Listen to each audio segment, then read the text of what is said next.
அனைவருக்கும் வணக்கம்.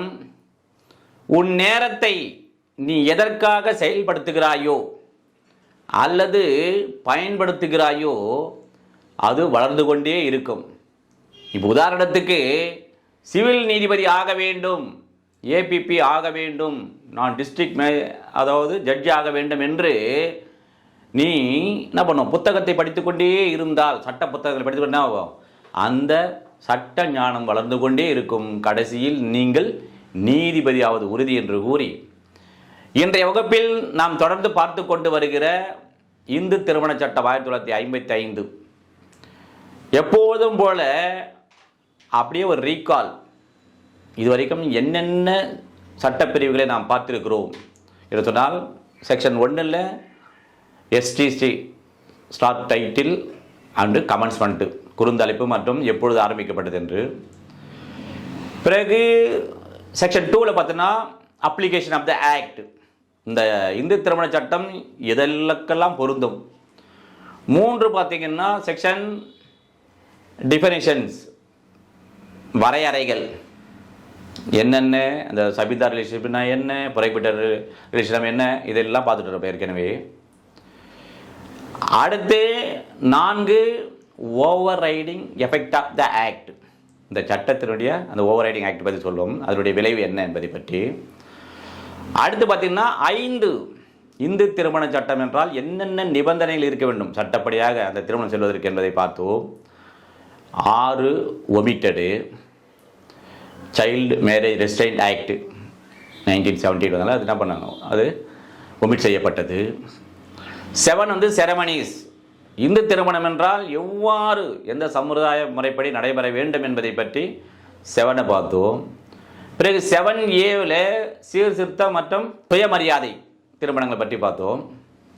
8 ரிஜிஸ்ட்ரேஷன், திருமணத்தை பதிவு செய்ய வேண்டுமா வேண்டாமா, மேண்டரியா அல்லது என்பதை பற்றி பார்த்தோம்.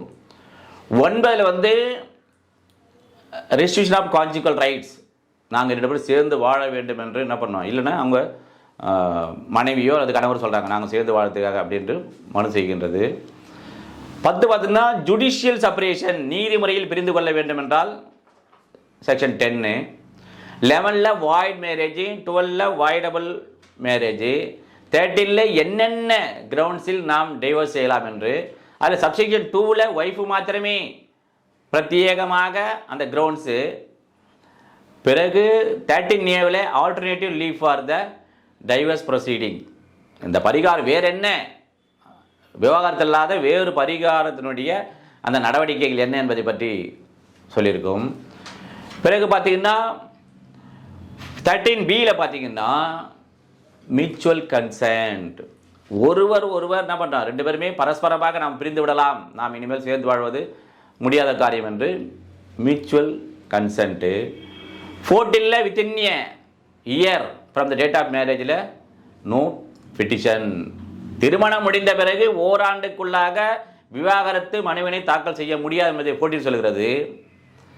15 ஆனது டைவர்ஸ் ஆன பிறகு ரீமேரேஜ் எப்பொழுது செய்து கொள்ளலாம் என்பது.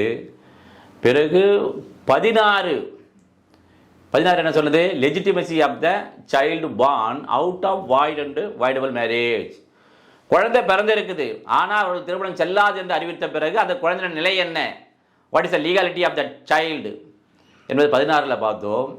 17 பனிஷ்மெண்ட் ஃபார் பைகாமி 494 495, புதியதாக வந்து சட்டம் பார்த்தீங்கன்னா 82 செக்ஷன் 1, 82 செக்ஷன் 2 ஆஃப் BNS 2023. பிறகு 18 இன் சர்டைன் கேசஸ், வேறு சில அந்த கண்டிஷன்லாம் மீறுகின்ற போது அந்த செக்ஷன் 5 சொல்லியிருப்பாங்க, அந்த வயது குறைவாக பண்ணியிருந்தாலோ அல்லது சபிந்த ரிலேஷன்ஷிப்போ பிரைவேட் இது மாதிரிலாம் இருந்தால் அதற்கான தண்டனை என்பதை 18 பார்த்தோம். பிறகு 19 அப்ளிகேஷன் பெட்டிஷன், எந்த நீதிமன்றத்தில் இந்த விவாகரத்து மனுக்களை நாம் போடலாம் என்பதை பார்த்தோம், அது டிஸ்ட்ரிக்ட் கோர்ட்டு. பிறகு சென்ற வகுப்பில் 20 என்ன பார்த்தோம், 20 என்பது எங்கே, அதாவது கணவன் மனைவியிடையே இருக்கின்ற போது அவர்கள் வெரிஃபிகேஷன்ஸ் அதாவது இப்போ ஒரு அஃபிடேவிட் ஃபைல் பண்ணுறாங்க, என்ன ப்ரிப்பேர் பண்ணணும், வெரிஃபிகேஷன் ஆஃப் த அந்த அப்ளிகேஷன் பண்ணிட்டு உண்மையாக உள்ளது என்று கையெழுத்து போடுறது. யாரெல்லாம் கையெழுத்து போடலன்னா அந்த பெட்டிஷனர் கையெழுத்து போட வேண்டும். பெட்டிஷன் இல்லாமல் வேறு யாரும் போடலான்னா ஆன் பிஹாஃப் இவன் வந்து some other person but competent to legal authority அப்படின்னு பார்த்தோம். இன்றைய வகுப்பில் எதை பார்க்க போகிறோம் என்று சொன்னால் செக்ஷன் 21 பார்க்க போகிறோம். என்ன சொல்லுது? Application of act 5 of 1908. அதாவது இந்த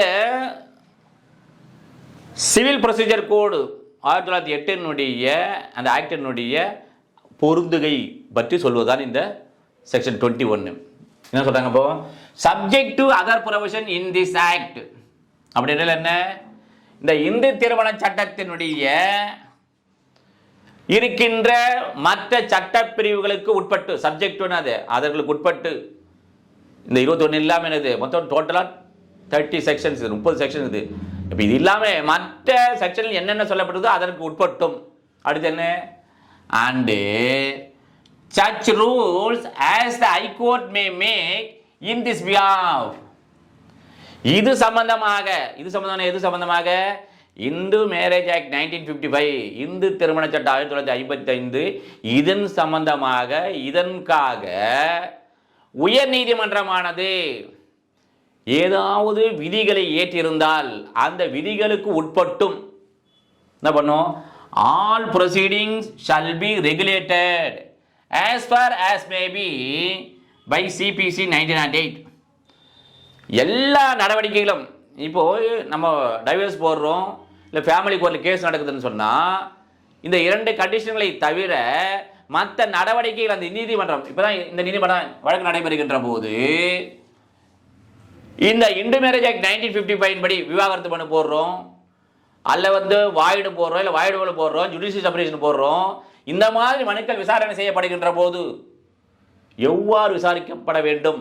as per 21 of Hindu marriage act 1955 என்றால் CPC 1908. அப்போ சிவில், அதாவது உரிமையில் நடைமுறை அந்த பின்பற்றி சிபிசியை பின்பற்றி தான் இந்த வழக்குகளை நீதிமன்றத்தில் நடத்தப்படுதல் வேண்டும் என்று சொல்கிறது. சரி, இப்போ ரிலேட்டட் ப்ரொவிஷன் பாருங்களேன். சரி சார், ரிலேட்டட் ப்ரொவிஷன் என்ன பார்த்தீங்கன்னா செக்ஷன் 31 பாருங்க. எங்க என்ன ஆக்ட்? POCSO act 2012. அதில் பார்த்தீங்கன்னா இந்த மாதிரி ரிலேட்டடா இங்கே சிபிசி சொல்றல, இங்கே சிஆர்பி சொல்லிப்பாங்க. Regulated by CrPC 1973. POCSO act என்றால் அந்த நீதிமன்றத்தில் வழக்கு நடைபெறுகின்ற போது குற்றவியல் விசாரணை நடைமுறை சட்டத்தில் எவ்வாறு வழக்குகள் விசாரணை செய்யப்படுகிறதோ அவ்வாறு விசாரணை செய்யப்படுதல் வேண்டும் என்று சொல்கிறது. இந்த செக்ஷன் நம்ம பார்த்துட்டோம். சரி, ஒரு கொஸ்டின், என்ன கொஸ்டின் கேட்போம்? இந்து திருமண சட்டமானது எந்த நடைமுறையை பின்பற்றி இந்த வழக்குகளை நடத்த வேண்டும் என்று கேள்வி கேட்டால் என்ன பண்ணும்? CPC 1908 படி என்று இப்படி ஒரு கேள்வியை நம்ம கேட்டு பதில் தெரிந்து வைத்துக் கொள்ள வேண்டும். இவ்வாறு ஒவ்வொரு செக்ஷன்லையும் நம்ம கேள்வி பதிலாக நாம் எத்தனை கேள்விகளை தயார் செய்ய வேண்டுமோ தொடர்ந்து தயார் செய்து பயிற்சி செய்து முயற்சி செய்து வந்தால் வெற்றி நிச்சயம் என்று கூறி அடுத்த சந்திப்போம். நன்றி, வணக்கம்.